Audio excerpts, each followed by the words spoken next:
অভিনয় গুণে এরই মধ্যে বলিউডে নিজের অবস্থান পাকাপোক্ত করেছেন সোনাক্ষী সিনহা। কদিন আগে মুক্তি পেয়েছে তার অভিনীত সিরিজ হীরামান্ডি। নির্মাতা সঞ্জয় লীলা বানসালি পরিচালিত এই সিরিজে অভিনেত্রী বেশ প্রশংসা কুড়াচ্ছেন। এবার শোনা যাচ্ছে বিয়ের পিঁড়িতে বসতে চলেছেন দাবাং কন্যা সোনাক্ষী, কিন্তু পাত্রকে কবেই বা বিয়ে? ভারতীয় সংবাদ মাধ্যম টাইমস নাও খবরে জানা যায়, সোনাক্ষী সিনহা তার দীর্ঘদিনের প্রেমিক জাহির ইকবালকে বিয়ের সিদ্ধান্ত নিয়েছেন। আগামী 23 জুন তাদের বিয়ের দিন তারিখ চূড়ান্ত হয়েছে। তবে এই বিয়ের অনুষ্ঠান ব্যক্তিগত স্তরে রাখা হবে বলে জানা যাচ্ছে।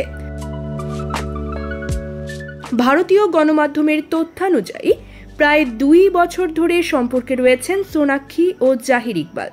এই সম্পর্কে সম্মতি রয়েছে তাদের পরিবারের। দুই পরিবারই আশীর্বাদ জানাতে বিয়ের দিন উপস্থিত থাকবেন।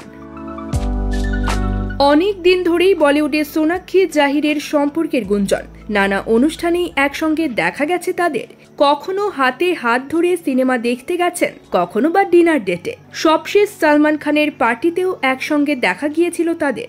তবে প্রেম নিয়ে কখনো গণমাধ্যমে মুখ খুলেনি শত্রুঘ্ন কন্যা। এদিকে জাহির ইকবাল বয়সে সোনাক্ষীর থেকে 2 বছরের ছোট। উইকি বলছে সোনাক্ষীর বয়স 37 আর জাহিরের 35।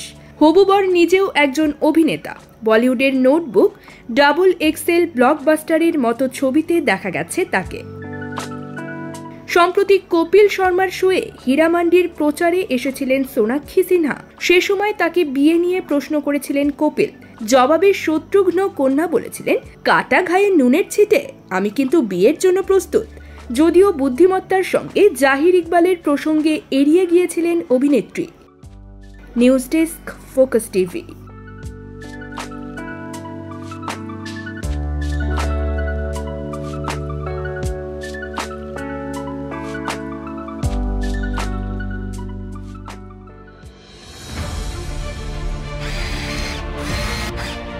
আলোতে থাকুন, ফোকাসে থাকুন, হাত রাখুন প্রজন্মের হাতে।